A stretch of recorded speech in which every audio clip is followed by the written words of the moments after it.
Omulabi waffe omulungi wa Baby Television Uganda nkwebaza gyonna gy'otuusaako engalo nga bulijjo. Of course waliwo video gye napostinga nga Dr. Jose Chameleone akyaliddeko famire ya Pallaso n'ey'omukyalo omuzungu n'abaana. Abantu abasinga nabalaba mu comment section nga mubuuza nti ddala eno ennyumba ya Pallaso entuufu oba waliwo eyagamba nti oba Pallaso asula mu kiralo. But anyway, olunaku olwaliyo nkuleetedde ebyobugaga bya Pallaso eby'enkizo, wabula ebyobugagga ebintu by'alina ebisinga okuba eby'ebbeeyi mu bulamu bwe. Ndatandikira ku ndowooza kantandikire ku eno Range Rover enjeru gye yakayingizaawo emyezi ng'ebiri emabega ng'eno ebuulirirwamu obukadde bw'ensimbi za Uganda 200. Katusooke tweyongereyo kika ky'ennyumba ky'alina. Ennyumba gy'olaba ya Pallaso naye nga jjukira nti bano abantu baba n'ennyumba ez'enjawulo gye bakoleramu ebintu eby'enjawulo. So naye nga abali babuuza ennyumba ya Pallaso entuufu yeeyo. Ebyobugagga ebirimu kale oba ebintu ebigirimu byebisinga okuba eby'ebbeeyi, naye ng'ennyumba yo nga yo ebalirirwamu obukadde bw'ensimbi za Uganda 200 n'ebintu ebigirimu bya bbeeyi. Muno mulimu ne private gym. Pallaso gy'asinga okukolera omubiri alinamu private gym na buli kyuma ekikozesebwa mu kukola omubiri. Of course alina ebika by'emmotoka okuli BMW with a custom license. Eno license oba kale emmotoka ye gy'avuga eno eya BMW yateekako amannya ge nti Mayanja. So that means buli mwezi agisasulira ssente ezitaka wansi wa $50,000 buli mwezi. Alina Toyota Land Cruiser V8 eno ebalirirwamu ensimbi z'obukadde bwa Uganda 230. Eno nno tatera kutambula nayo nga bw'olaba Bobi Wine nti emmotoka ye eri armed, tatera kutambula nayo. So ne Pallaso eno Land Cruiser V8 tatera kutambula nnyo nayo. Alina 2 Subaru Outback. Zino nno ng'emmotoka ziri 2 ezo z'olaba ze yali ayimiriddeko asinga zikozesa mu vidiyo ez'enjawulo, oluusi n'azaazika ku bayimbi abalala. Naye nga buli emu ezitowa obukadde bw'ensimbi za Uganda 180. Naye nga bw'azipangisa abamu azibawanga mikwano gye nga bw'olitegeera ebyokushayalinga mu music industry. Ono nayina ne Prado Land Cruiser Prado. Eno yabadde Toyota Land Cruiser V8, eno Land Cruiser Prado eri wakati w'obukadde bw'ensimbi za Uganda 120. Eno nayo tetera nnyo okulabika naye nga nayo gy'eri atera avuga mukko nga obimanyi. Emmotoka ezisinga zibeera mu compound. Bino bye bimu ku bika by'emmotoka ebirala by'avuga naye nga bisinga kubeera mu compound. Ono nno Pallaso ye manager oba ye CEO wa King of the East. King of East Studio. Eno nno nga gya recordingira music we. King of the East Studio, and you know King of the East is one guy, Pallaso, the sucker free boss.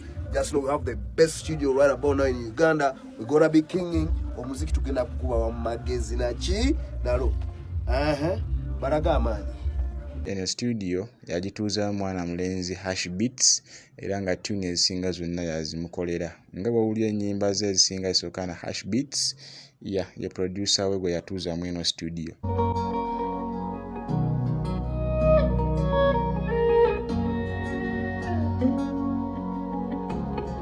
Hash Beats.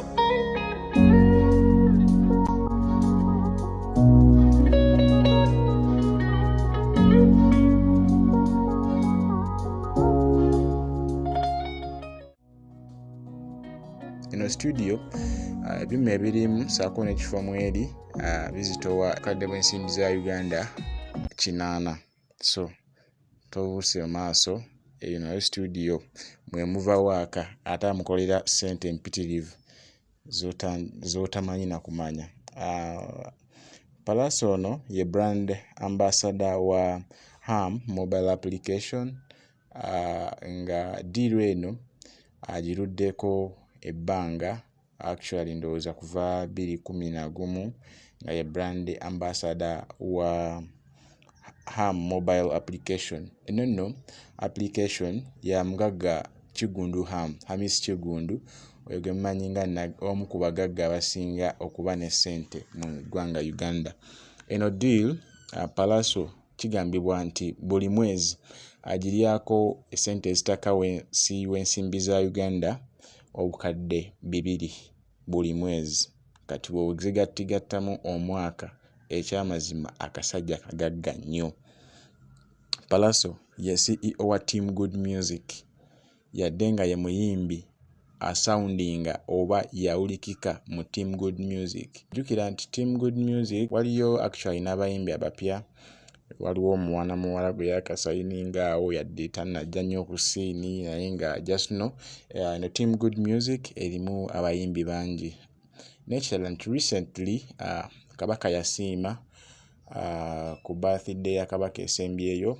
Kabaka yasiima Pallaso okubanga abeera ambassador w'abavubuka, yamukulaakulanya abavubuka mu Buganda ssaako n'okubakumaakuma okuzzaawo obutonde bw'ensi n'okusimba emiti. Eno nno ddiiru si yagamba nti Kabaka asiimye wabula eriko akasente akateeberezebwa okuba nga tekaka wansi wa miliyoni za nsimbi za Uganda 10. Of course nga nkimanyi nti Obwakabaka bwa Buganda eringa nsi eyeetongodde, of course erina buli kimu, okiraba amataka n'akasimbi mwekali. So nga eno deal Pallaso agenda kubanga buli mwezi agiryako obukadde bw'ensimbi za Uganda 10. Waliwo na business endala naye nga zo ntonotono, wabula my intention was okugjayo ebyobugagga bye ebisinga okuba eby'ebbeeyi. Bino nno oba oli awo mwandyebuuza nti Pallaso ssente ezigula ebintu bino eby'ebbeeyi azijjawa?